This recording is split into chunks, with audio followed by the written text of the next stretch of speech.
just Vox, who turns out to be her new love interest and sets out to re-establish herself in the drug world. Claudia ends up at an exclusive strip club where she learns that pills are being sold there. She's able to work out a new deal to sell her own product there, and she initially reaches out to Jenard to strike a deal in collaboration to move the product in the club. He turns it down, but in this episode, Shanti reaches out to Claudia to make a deal.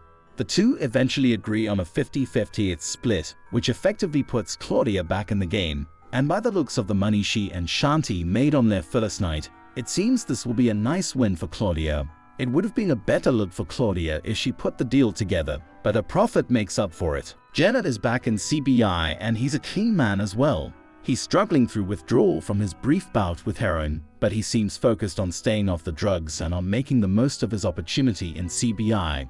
This week's episode makes it clear that he still has a goal of taking down Tommy, and now he has the ambit to do just that. While parked outside of Tommy's place, Jenard sees Mireya arrive and go inside Tommy's house, but not before giving Tommy a kiss, which Jenard captured on camera. Tommy and Mireya's relationship is not something they want Miguel, her older brother, to discover. Still, with the evidence in Jenard's hand, he now has the leverage to get the upper hand and then some with Tommy. It all depends on how he plays it. Shanti has emerged as a bit of a mastermind in the second half of Power Book EU for Season 2, and that couldn't be more apparent in Chicago's heating up.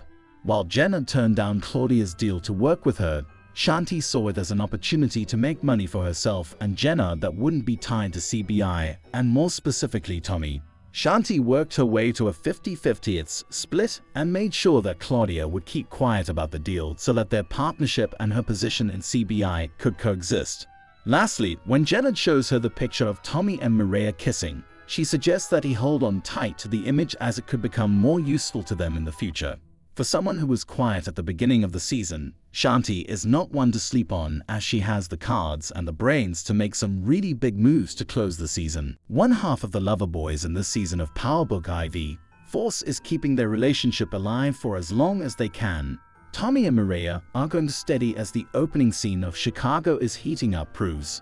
Still, the elephant in the room for both of them is the possibility of Miguel finding out, which nearly happened just a few seconds later as Miguel paid a surprise visit to Tommy and his apartment, coincidentally while Mireya was there. Though they escaped that situation unscathed, trouble is on the horizon for them as Jenard snapped a picture of Tommy and Mireya sharing a kiss. Whether he decides to show that picture to Miguel or use it as blackmail remains to be seen, but either way, it's not good for Tommy. The good for Tommy comes when he notices that the feds are tailing him, and eventually the murder of one of the officers thanks to Vic, who decided that his loyalty to Tommy was more important than his loyalty to Stacy.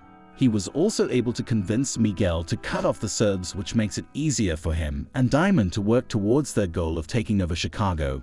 With the comp and the Serbs out of the way, it's one less person looking for Tommy, which gives him one more second to breathe.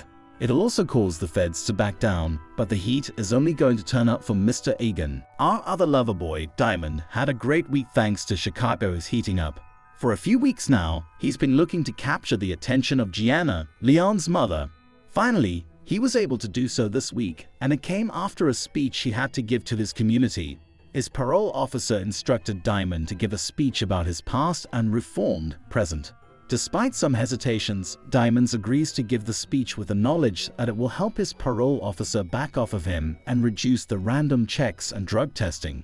Diamond impresses the crowd with a speech, and amongst them is Gianna and Leon. He uses this opportunity to ask Gianna out on a date, and she accepts, but their night together doesn't go as planned. Rather than dinner, Gianna suggests that they stay inside, and instead, they end their night with a very intimate moment together. Diamond scored the lady he wanted the most, gave a great speech, and got his parole officer off his back. Perfect week if I have to say so myself.